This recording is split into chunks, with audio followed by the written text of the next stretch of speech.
Hey, it's Thomas Mulready from CoolCleveland.com, and we're here today on the campus of Baldwin-Wallace College, and we're here with Dr. Indira Gesink. You're the chair of the history department here at Baldwin-Wallace. Thanks for taking time to talk with us. No problem. This is a very exciting project we're talking about, this Adams Street Cemetery project, and I just find it fascinating that it started in one area, which was the City of Berea, and was it the who was it? The veterans group? Yeah, I had a American Legion. I had a veterans group, American Legion Post 91, Right. and the staff from the City Hall and the Berea Historical Society came to me and said, you know, would you help us with this problem? You had a problem here with the cemetery because the guy who ran the cemetery died, and he didn't really leave any records. Yeah. So they didn't know who was buried in this cemetery. Right. They knew they had 22 veterans, and they didn't have anybody to mark the graves. So that's how the project started. Let's just Really? mark the veteran graves. Figure out where they're buried and then mark their grave. Right. So that was like phase one of the project, right? Exactly. So you pulled together what, some history students? Yeah, I got And you went 6 to work. volunteers. Yep. What was the first thing you did? Well, the first thing that we had to do was figure out who was buried where, and Right. that involved just going to the Berea Historical Society and seeing what kind of records they had on the burials. Digging up records, so it's a And lot of research. A lot of archival work. through and- dusty paper records, is that right? A lot of dusty paper records. We found that the records that the city had and the records that the Historical Society had were incomplete. They Okay. had no map of the graveyard. Oh, really? The record of the burials was incomplete, so there was a lot of work for us to do. Okay. And then the students wound up getting really excited about it, and they said, we want to expand this. Let's go on and research all of the burials, not just the veterans. Not just these 22 veterans. So Yeah. you came up with what, something like 116 or so? Oh, we had 100. We did a survey of the cemetery. We did a ground penetrating radar survey just to see where the unmarked burials were. What's a ground penetrating radar survey? What is it? That's radar that works Really? under the ground and can identify buried objects like tree roots and concrete pipes No kidding. or coffins. Or dead bodies. Right. And so there was 116 unmarked burials. Wow. And we were able to tell for sure where some of the veterans were buried. So we located 17 of them. No kidding. Yeah. And these were from, what, the Civil War, most of them? 16 Civil War, 1 World War I. And from World War One. Yeah, and then we located the others had all been exhumed. Okay, So- and moved to other graves. Right. Okay.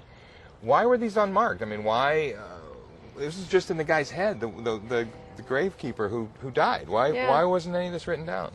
Well, there's a couple of reasons. The gravestones themselves disappear over time. Okay. That Vandalism. Vandalism and heaving and thawing of the ground will push them out, and then people will take them away. They'll think Okay. they're neatening up the graveyard or whatever. Right, But right. the records themselves, they just, they become lost over time when Okay. there isn't a single organization like a cemetery preservation society or something taking care of the cemetery. So the first thing you found the veterans, then you found everyone else, and then it gets interesting. What happens next? Because the students are still really excited about The this students, project. yeah, the students are excited, so they expand to other cemeteries in the area. The students this semester went on to do St. Mary's Catholic Cemetery. Really? We started to get involved in Woodvale Cemetery, which is the largest cemetery in our region. And then they started to want to present the material that we found, like educate the public about Yeah. the community's Yeah. history as told through the stories of the dead.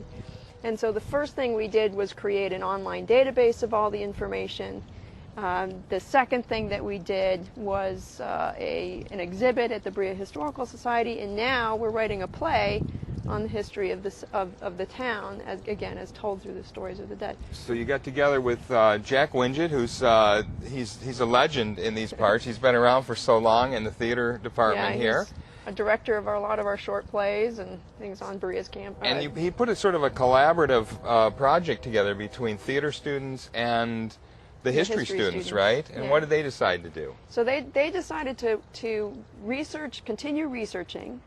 First of all, we had a lot of Methodists in some of our cemeteries. We didn't have any Catholics. We didn't have any stories about our black community. So we needed to really? expand the research base. I see. So they did that last semester, and that's the part that I helped them with.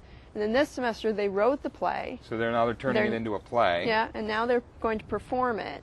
So it's going to be performed here in April of 2010. That's right. It's sort of a staged reading, if you will. It's not really going to be a fully costumes and set.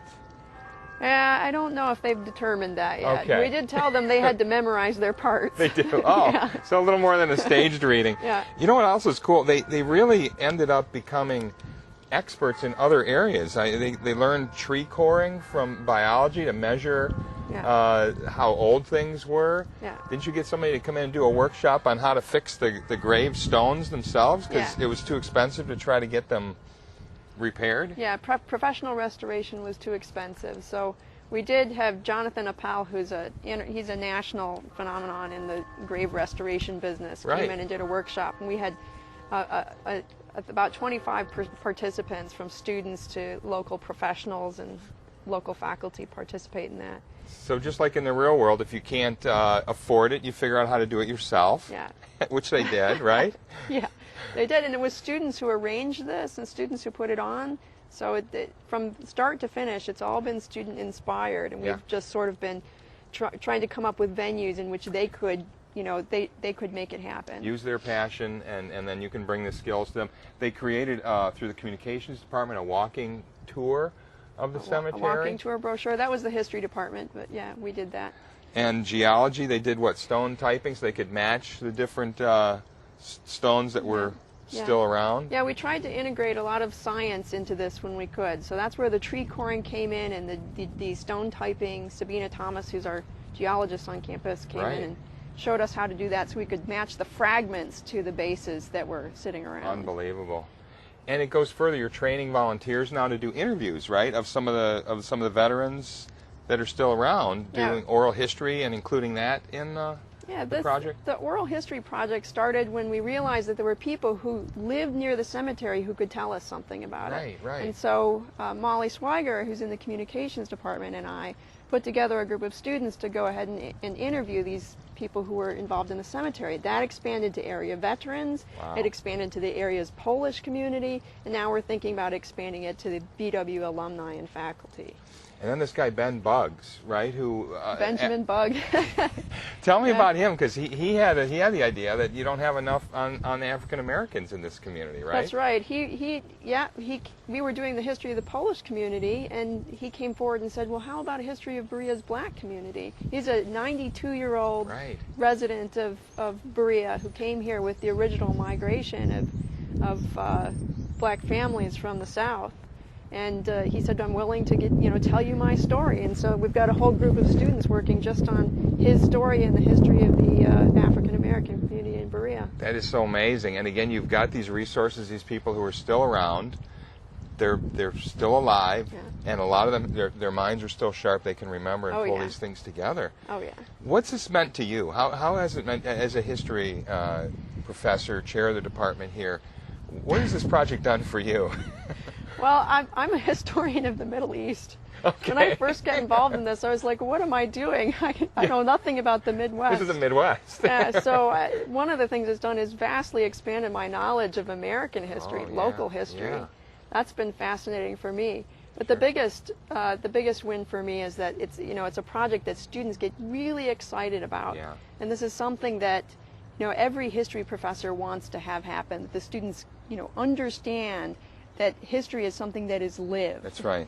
And that it is a part of the community, and all you have to do is, find out what motivates people. Right. And then the history becomes exciting for them. And everyone can share in this. I think it's great that now this will be a legacy project for this community, for not just the campus and the students, but really for the community that the college sits in. Yeah. Thank you so much, Indira, for taking time talking with us. It's a fascinating project. Can't wait to see the theater project that comes out of it as well. Well, thanks a lot. Thank you so much. Hey, it's Thomas Mulready from CoolCleveland.com. Have a great week in cool Cleveland.